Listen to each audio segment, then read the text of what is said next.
जय योगेश्वर।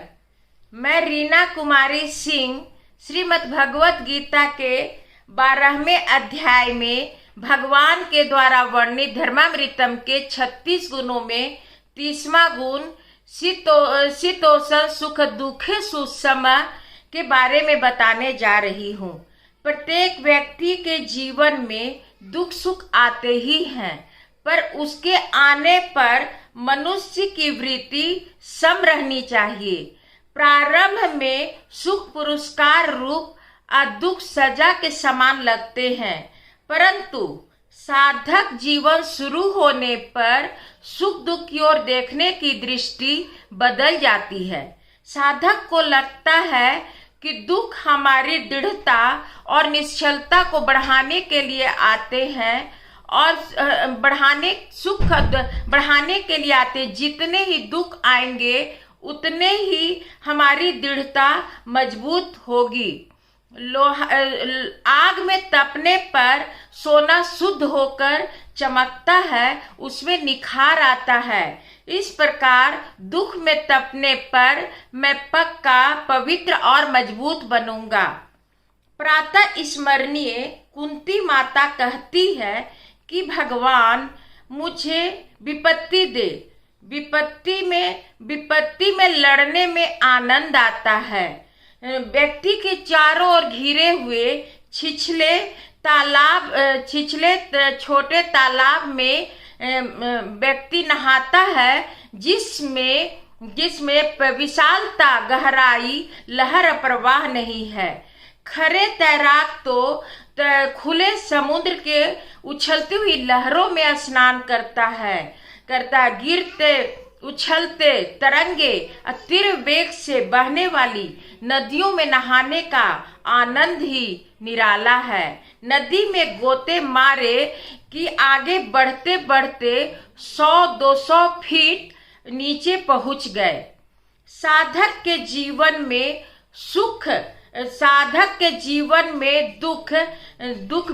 दुख सजा नहीं और सुख पूर्व जन्मों के कर्म नहीं लगते। उसे लगता है कि दुख मुझे दृढ़ता देते हैं और सुख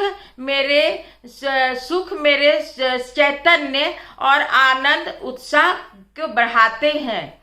सुख सुविधा मिलने पर साधक खुश होता है, प्रसन्न होता है और कहता है कि भगवान ये तेरे प्रेम पत्र हैं।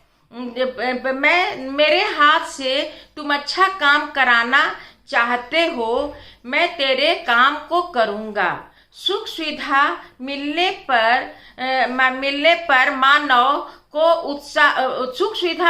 को उत्साह बढ़ाने के लिए मिलते हैं, अकर्मण्य बनाने के लिए नहीं। कितने ही लोगों को पैसे मिलते हैं तो वह कहता है कि बस अब क्या करना है, खाओ पियो और मौज करो। बी मेरी शब्द निरर्थक है, बी मेरी आनंदी बनने की उनमें शक्ति नहीं है।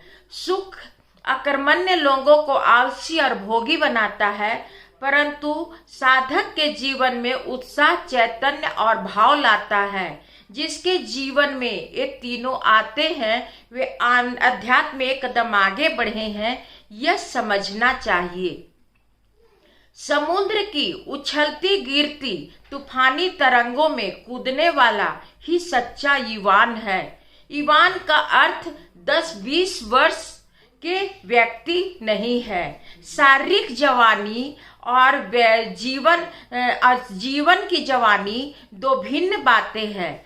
आज का युवान नौजवान की दृष्टि से किस श्रेणी में है यह कहना कठिन है। वह वृद्ध है, बालक है, जीवन की दृष्टि से नौजवान है, यह संदेहास्पद है। आज के युवान में तेजस्विता, तल्लीनता, तत्परता, उत्कटता, उत्साह और उल्लास नहीं है। उसके जीवन में रोटी से आगे कोई ध्येय ही नहीं रहा है, तो उसे युवान किस प्रकार कहा जाए।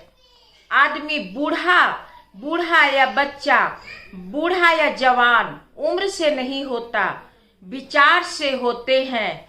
जिसके जीवन में उसके जीवन, जिसके जीवन में कुछ करने का उत्साह, हिम्मत और साहस नहीं है, वह 25 वर्ष का वृद्ध ही है, लेकिन जिसे कुछ करने की, कुछ बनने की तीव्र अभिलाषा है और बड़ी से बड़ी कठिनाइयों का सामना करने का संकल्प है, वह 80 वर्ष का होकर भी युवान ही है। शारीरिक वृद्धत्व तो आने ही वाला है, लेकिन विचार और मन बुद्धि से बूढ़ा नहीं होना चाहिए। महाभारत के युद्ध में कौरव के 11 अक्षौहिणी सेना का सर्वोच्च सेनापति भीष्म 185 वर्ष का युवान थे। भारतीय संस्कृति 16 वर्ष से 70 वर्ष तक सामान्य तौर पर युवान ही कही गई है। हमारे ऊपर सुख दुख के परिणाम होते हैं, यह देखना चाहिए। हम अध्यात्म में हम अपना परीक्षक स्वयं ही हैं।